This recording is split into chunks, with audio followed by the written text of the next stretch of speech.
Hello again, and welcome back to Kingdom Tales. I'm Father Lee, and today I invite you to join me as we begin the second book of the Kingdom Tales series. This book is called The Tales of the Resistance, the stories of Hero and his other friends as they journey back into Enchanted City. This book is one of my favorites in the series, and in fact it contains my very favorite story in the whole trilogy. That's going to be toward the end of this book, and I'll point it out when we get there.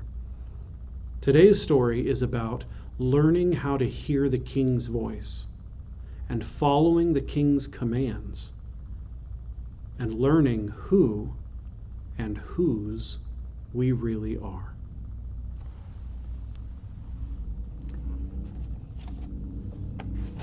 This is Back to Enchanted City. Once upon a time, there was a lad, with boyhood behind him and manhood close, who heard the call of the king to follow him to Enchanted City and do the work of the kingdom.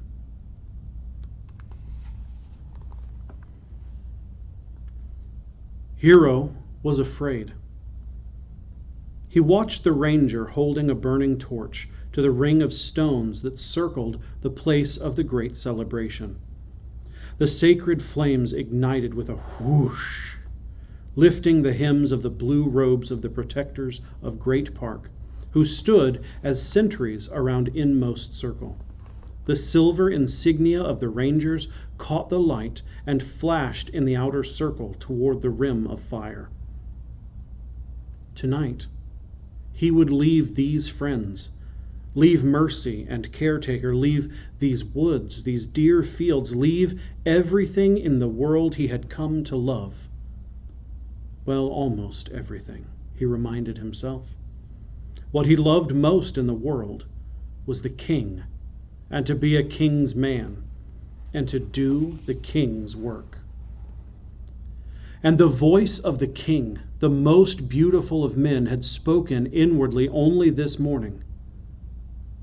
It is time. It is time to begin the restoration of the kingdom. I need a king's man with a hero's heart. Will you come? Far off, ranger horns sounded from the watchtowers that guarded deepest forest. Cree, cree, come, come, cree, cree. Come to inmost circle, come to the solemn assembly. Hero watched as the people he loved made entrance, passing through the sacred flames, and became real. He watched Amanda step through the fire, a ragtag tomboy, and step out a beautiful, graceful princess. He watched the unhappy woman who had been the orphan keeper's assistant become someone with a mother's smile for all the children who ran to hug her. He saw Caretaker become Ranger Commander. How can I ever go? Thought Hero. How can I leave all this? But he had heard the voice of the king. Come, Hero. It is time. And he knew he must go. So this solemn assembly had been hurriedly gathered for the rite of adoption. For no lad could go back to Enchanted City an orphan. Orphans belonged to the evil enchanter. Hero must become someone's son. He must have proof of parentage to protect him. Dread filled his soul. He thought of the darkness of Enchanted City, where the citizens worked by night and slept by day. He remembered Burning Place, where the dead were burned, all who died of weariness, of hunger, of heart sickness. In his memory, he saw fire burning the pyre that held his mother's body. She always said, there is a king, a real king. Death drums began to sound in his mind. Umfa, umfa, umfa din. Visions of burners with hot brands and smoldering pokers flashed. He heard the blows of the breakers, the song of the naysayers, Nay, nay, nay, nay, nay, nay, nay, nay, nay, clutching his heart with icy fingers. He remembered branding, himself a screaming 5-year-old, and how the hot iron had seared his cheek. For the first time in many months, Hero touched the scar. Here in this place, among these people, he was Hero, loved by many. In that terrible place, he was nothing but scum. The people of Enchanted City would point and jeer in the old way. Scar boy, scar boy, scar boy. Suddenly, Hero heard a voice rise out of Enchanted City and fall with a paralyzing moan on his own soul. He raised up his head, startled. It was more than a memory. Hero knew that it was the voice of the evil enchanter from the dark midst of the Dagoda, with his fiery head thrown back and fire priests dancing and their ceremonial bells jangling. Chang, chang, chang. Scarboy!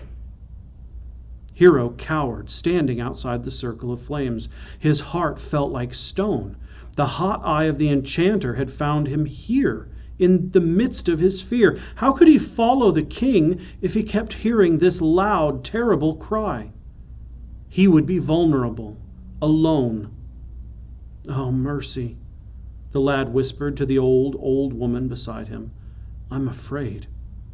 How will I ever find the king? You know I'm not good at recognizing disguises. I can feel the enchanter's hot eye. I can hear the nay-din of the Enchanted City and remember the brands and the blows and the stink of burning place. The old woman took his hand, and Hero felt the strength of her grasp. Mercy smiled. Hero, fear is ever the enchanter's ally. Have you forgotten your own powerful weapons? Hero gulped and shook his head. No. The king's name, the humming hatchet, the music of great celebration. No, he had not forgotten. But he doubted. He doubted their power in Enchanted City.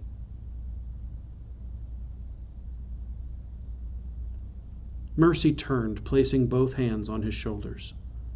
Hero embraced her. When he had fled Enchanted City, he had been a child, and Mercy had been as tall as he. Now her white head rested on his chest, and she felt fragile in his arms. Her voice, however, was heart high. Walk right through the fear, Hero. Speak any of the names. His Majesty, His Royal Highness, the one Lord King, and you will outstare any tormentor who faces you. Learn the hum of the hatchet, and no nay din nay arum fa will frighten you.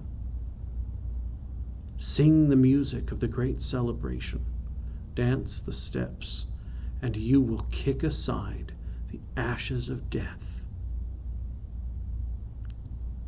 With that, the two, still holding hands, passed through the circle of sacred flames and became real.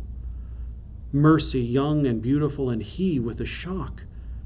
Hero realized he was now wearing the blue cloak of a ranger. Tonight there was no glad clamor of welcome. Instead, the subjects of the king parted in solemn silence as Hero and Mercy walked slowly to the center of inmost circle. The quiet was filled with portent. Everyone knew he was returning to Enchanted City. Ranger Commander stood tall and strong in the middle and raised his hand in salute as the two approached. At this signal, the blue-cloaked men and women acting as sentries passed through the flames. "Ranger Initiate," called out the commander. "Stand forth for revealing." With a pounding heart, Hero obeyed. He had always longed to be a ranger, a protector of Great Park, but never had he felt so unworthy as at this moment. Kneeling and bowing, Hero felt Ranger Commander's hand placed firmly on his head. The voice which always filled him with awe spoke above him. "Tonight we are gathered to induct the boy Hero into the corps of Rangers, protectors and watchkeepers for the king. What is your pleasure?" The blue-cloaked men and women spoke as one. "Let the ceremony begin." The awful first question was asked. "Does anyone know just cause why this one Hero should not be invested with the office of Ranger?" Each Ranger in the circle answered in turn. "I do not, nor do I." The lad kneeled in an agony of suspense. He longed with all his being for this office, but he wished someone would speak to his unworthiness before he shamed them all by being a faithless Ranger. "Nor I, nor I," and so on. Round the circle came the pledges of faith. Hero could hardly believe that not one Ranger would show just cause that he was unworthy. Then the second awful question. Do you, initiate, hold just cause against yourself? Hero sighed deeply. Revealing demanded honesty. Lifting his head, he looked into Commander's eyes. "Sire, I'm afraid. I'm afraid of the task at hand." A murmur went up from the blue-cloaked circle. A voice cried, "No just cause! Even the most courageous fear an unknown task." Hero gulped, "But, sire, I doubt. The mettle of the powers is unknown to me. I fear its weakness against the force of Enchanted City." Another voice cried, "Power's always untested till it's been tried. No just cause." Hero spoke one last time. "Sire, my seeing is dim. The voice of the enchanter is near." Ranger Commander answered, "Dim sight is cured by choosing to see. We hear the voice of whomever we allow near. No just cause. Stand forth." Hero rose from his knees. Ranger Commander called above his head, "What is the pleasure of the company? Shall we induct this Hero, once of Enchanted City, now of Great Park, for the task at hand?" A hurrah went up from the circle of Rangers, followed by another larger shout from the crowd standing beyond. "To vows! To vows!" Hero's heart swelled with this honor. He would be a Ranger. He would fight for the king. He would give his forever pledge to protect the kingdom, to be faithful. "To the king!" he shouted. "To the king!" all shouted back. "To the restoration!" With that, Ranger Commander turned to Hero and offered his hand. "Welcome, Ranger. The world goes not well, but the kingdom comes." For the first time, the lad's hand was taken in the Ranger's clasp, where each held the wrist of the other. Hero noticed the strong pulse beneath his fingers. He felt joined to the life of the other. "Now," said Mercy beside him, "the rites of adoption." This beautiful woman pressed 2 fingers to Hero's forehead. She steadied the back of his head with her other hand. The Rangers in the near circle lifted their hatchets. Blades pointed toward him, and a hum, one note only, began.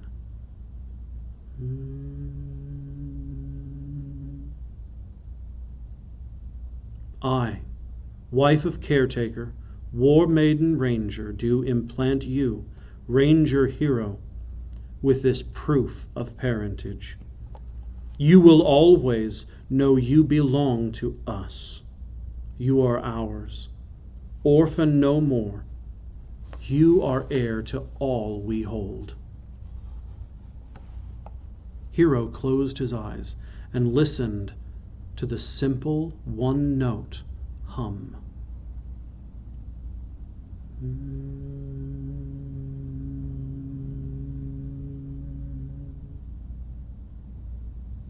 The place on his forehead which Mercy touched grew warm.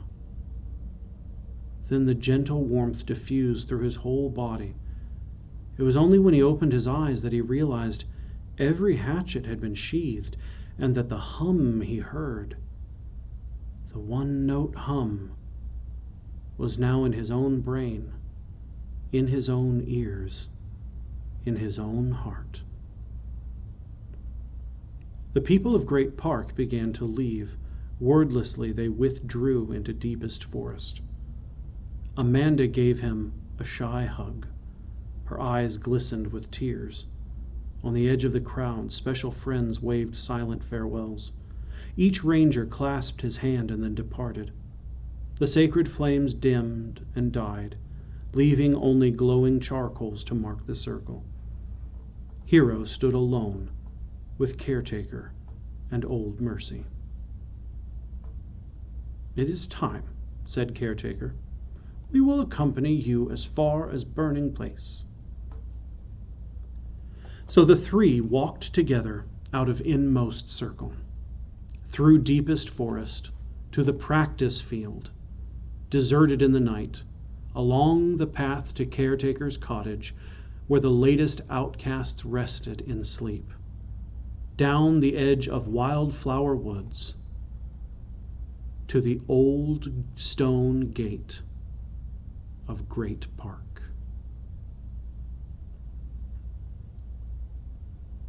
A faint melon wedge of light cracked the night sky, and Hero realized he would leave Great Park at the same time of day, dawn, that he had once entered it so many seasons ago.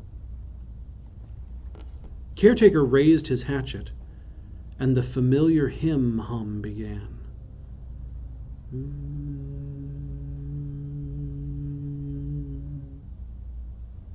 The gates creaked open slowly, and the three walked beneath the inscription, "Welcome all who hunt." Hero turned and watched the gates close behind him. "Will I ever see this place again?" he wondered out loud. Mercy pulled him round to face Enchanted City. "Nonsense," she snapped. "You'll see it every time you close your eyes." Little as she was now without pity, and her grasp was mighty on his arm. The two old people walked on either side of the boy. Hero dragged his heavy feet through the garbage dump, filled with rotten refuse, which separated Great Park from Enchanted City. Closer they came, closer and closer to Burning Place, just outside the city walls. And all the while, Hero sensed that Mercy and Caretaker were growing fainter, dimming somehow here in the rank air that smelled of smoke and fire. They were fading away from him. In the soft light, Hero could read a sign. It proclaimed, "There's no such thing as a king. Death to pretenders." His feet kicked the soft ashes, and Hero knew he had finally returned, come back to the one place he hated above all others. "Mercy," he whispered. "Caretaker?" They were gone. They had left him here on the edge of Burning Place, alone, without aid, abandoned, helpless, unloved. No, wait. Hero took a deep breath. He closed his eyes and thought back to where he had just been. Inmost circle. Within the ring of sacred flames, he remembered the cry to vows. He recalled the strong pulse of life clasped in the ranger's grasp. He was not alone. He might be on the edge of the evil Enchanted City, but wonderful things had happened to him. He belonged to someone. He was loved. At that moment, with his eyes still closed, he heard the lovely hum. It was not just a memory of the past. It was with him now, in his ears, in his own brain. As Hero listened, the flailing in his heart quieted. The hum grew from one note to many, and from many notes to the full music of great celebration. And there, in the light of dawn of a new day, as the people of the city ended their work and prepared for sleep, Hero lifted his head and held forth his arms. His back straightened, ranger tall, and he began the dance, kicking the ashes of burning place as he stepped to the glorious chords of the inward melody. And for those who were still awake to hear, a laugh, young and joyous, rose from outside the walls and settled in the morning air. For the lad Hero discovered that when one belongs to the kingdom, he is never alone in the terrible places of the world. He can always hear the single, clear note hum.